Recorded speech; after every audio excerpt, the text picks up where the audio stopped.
Despite the high mortality rate of the deadly Ebola disease, records are showing that a high percentage of infected victims of the virus are surviving the attack so far. Reports have reached us that one of the doctors infected in Lagos by the primary source of Ebola in Nigeria, Patrick Sawyer, has fully recovered from the disease and was discharged from isolation on Saturday. The federal government has decided to protect the identity of the said doctor by withholding name from the public. Unfortunately, the federal government has also declared that the experimental drug produced by a Nigerian in diaspora, Nanosilva, does not meet the requirements of the National Health Research Ethics Code and so will not be administered to Ebola-infected patients. This can only mean that the discharged doctor and other patients recovering from the infection are lucky to be among those few whose immune systems are able to defeat the virus with care. There have been 12 known cases of Ebola in Nigeria so far, 4 of them having died from the disease, while the remaining 8 are still alive and are said to be recovering quickly.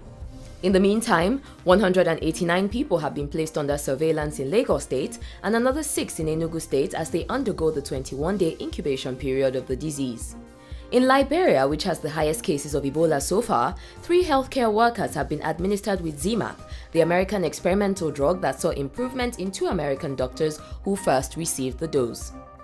The 3 lucky healthcare workers are Liberian doctors Zukunis Ireland and Ibrahim Borbor and Nigerian doctor Aro Cosmos Izuchukwu. Only 10 to 12 doses of ZMapp have been created, hence the need for priority access.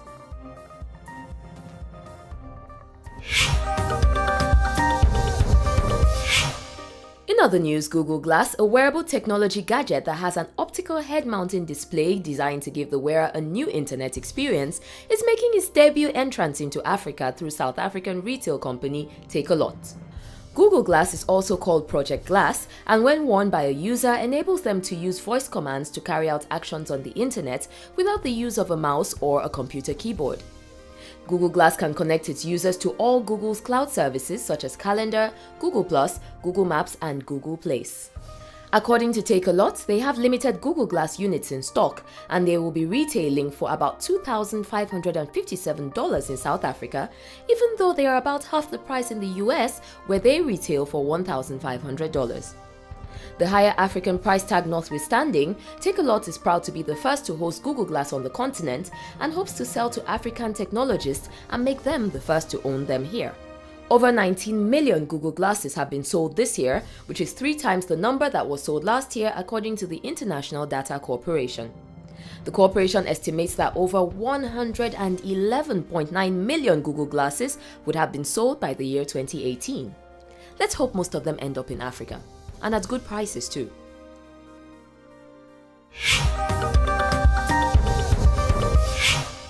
And still talking numbers and business in Africa, Safaricom Foundation, a foundation of Safaricom Limited, a leading mobile network operator in Kenya, has pledged $8.4 million to youth development in Kenya.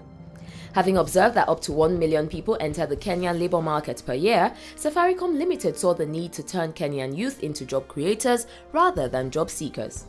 Hence, Safaricom Foundation has offered to give microloan facilities to the tune of $2.8 million per year during the course of a 3-year investment plan.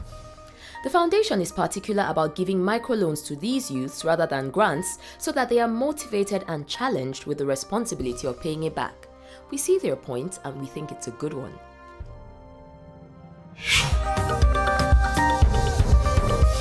Now guys, we all want you to stay safe as our governments and aid organizations work together to combat the Ebola virus disease. To play your own part, remember to wash your hands often and wash all food thoroughly.